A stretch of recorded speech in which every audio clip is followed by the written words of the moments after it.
It's a pleasure to talk to you both. I absolutely love this. And not so much just because I've gone through the perils of trying to find a place as well.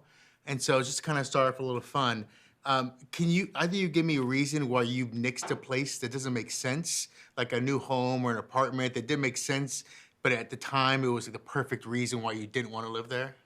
Oh, Well, I don't know if you have it, but tell them, with the, yeah. oh, yeah, well, we were looking for a house. We went into one. It's like, wow, why is there a knife over the front door? Why is there a knife, like, Yeah. That's inside a deal the house? breaker. That's a Yeah. deal breaker for some reason. For what? Yeah. Who's coming? If I see a place that has carpet in the bathroom, I automatically, like, I don't get it. I don't Oh. understand it either, too. So there's certain... We were looking for an apartment in New York, and the St. Vincent's Hospital was torn down, and they built condos, apartments, beautiful. And we looked in there, and then I told and by the way, side story, my kids were born there. My daughter was born there, and my twins were born in that hospital. And then I told my wife, I don't want to buy that because a lot of people died in that Yeah. hospital. Yeah. But then also, a lot of people were born in the hospital, so they Yeah. offsets, doesn't it? But I'm trying to convince myself of that. But I told her, no, let's not buy there.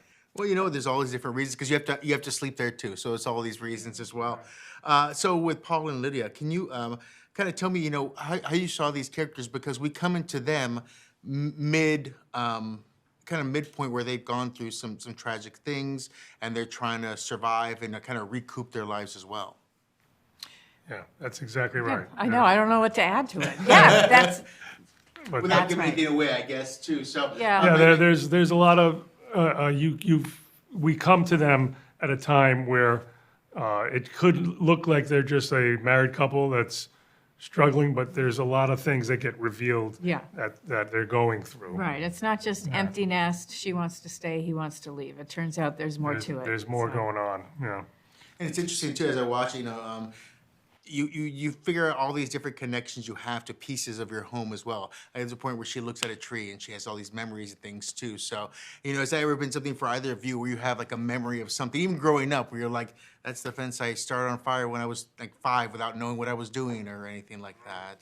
Yeah. Yes, I was just saying that my brother, sister, and I went to the house we grew up in because it was for sale and went to see it, and we never cared, didn't say goodbye when my parents sold it, but recently it's up for sale, and just felt like, oh, I want it. I need to have it.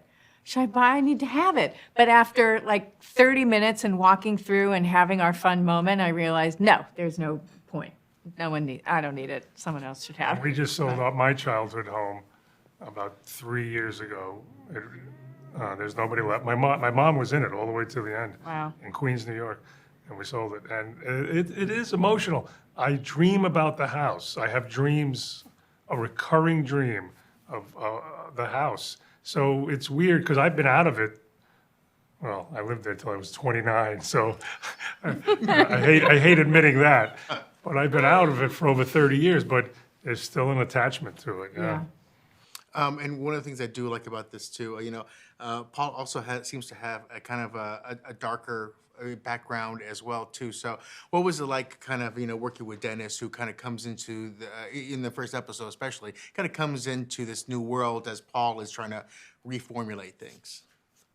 Yeah, well, Paul doesn't have a dark background, but he goes to darker places than I'm used to, than I've played before, So that was interesting.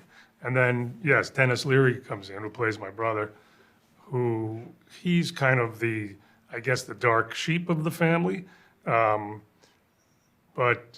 he actually is also, it's good that he comes in because he makes us face some of these things that we're trying to push down, So everybody is kind of like doing weird, bad things, but we're all kind of redeemable, I think. Yeah. Not everybody, though. There's a couple characters. No, that's true. Yeah. There's some villains in there. There are some villains in there, and they're all just neighbors, is the way I always look at it, because you never know your neighbor as much as you think you do. So, Right. a pleasure. Thank you very much. Hope everyone in your world's is happy and healthy. Oh, Thanks, thank you you. too. Appreciate it. Thank you.